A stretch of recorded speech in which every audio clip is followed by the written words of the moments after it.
Nyla, a youth minister watching this is nodding along and going, now's right, now's right, now's right. I want to cultivate agency. I want to cultivate agency. See joy erupt. Well, what do they do? What do they do on Sunday night that can enact the recommendations that you've made? Sure. Well, one concrete thing they can do is the series that I began co-organized with my brother Lukata Umjumbe called Strange Fruit Speak 7 Last Words is something that is open for folks to model in their own divinity schools, seminaries, churches, youth ministries, community centers, et cetera, et cetera.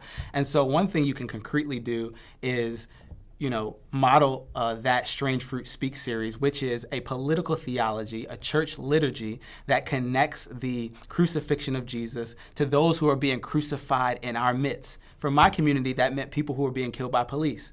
But in whatever specific community that youth pastor is working in, recognizing how are people being crucified, how are their lives being cut short, whether it be by the state or whether it be by people in their community, and connecting that theologically and politically, and using the Strange Fruit Speaks as a model to do that.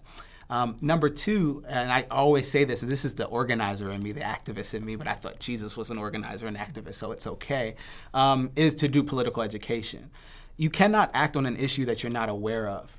And I think a lot of times we know more about what's happening, nationally, but not what's happening in your local community. The national is important, what's happening around the world is important, but also just, hey, do you know what's happening, for example, in my context, with young people who are being incarcerated? We had a local jail, juvenile detention center not far from our church. So one thing that we did was we had the young people write letters to those young people who were incarcerated, and they began to exchange letters.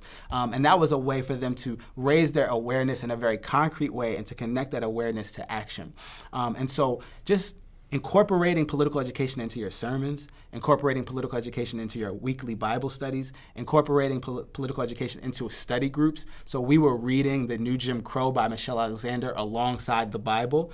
Those things went hand in hand for us. The contemporary issues that were on the news, those were all on the table for us. We actually read those events through the story of the Bible, through the story of Jesus. And so I would really encourage that, and using the arts to do some of that political education. So when you're working with young people, you don't want to just get them in a room in a single file line and tell them to sit down and be quiet and listen to you talk all day about what's wrong with the world and what we can do about it. No, you want to use creativity. You want to use the arts. So having film screenings, if there's a really good film out, even if it's a popular film, there's many ways to tie some of the theological and political issues that need to be discussed in the church, in a post-discussion of that film. Thinking about theater. There have been plays at church around, Jesus' birth. What about remixing those kinds of plays and, having a play about a single mother in your community who's birthing someone and how that connects to some of the issues in your local community. So I'm just giving a couple of examples, but the last point I want to make is to use your imagination. The Strange Fruit Speak series came out of anger, came out of joy, but it also came out of this radical imagination that was cultivated for me through lots of teachers, lots of Black church mothers who allowed for me to dream. So don't dream small, dream big, and realize that our dreams today will determine the kind of future we have tomorrow.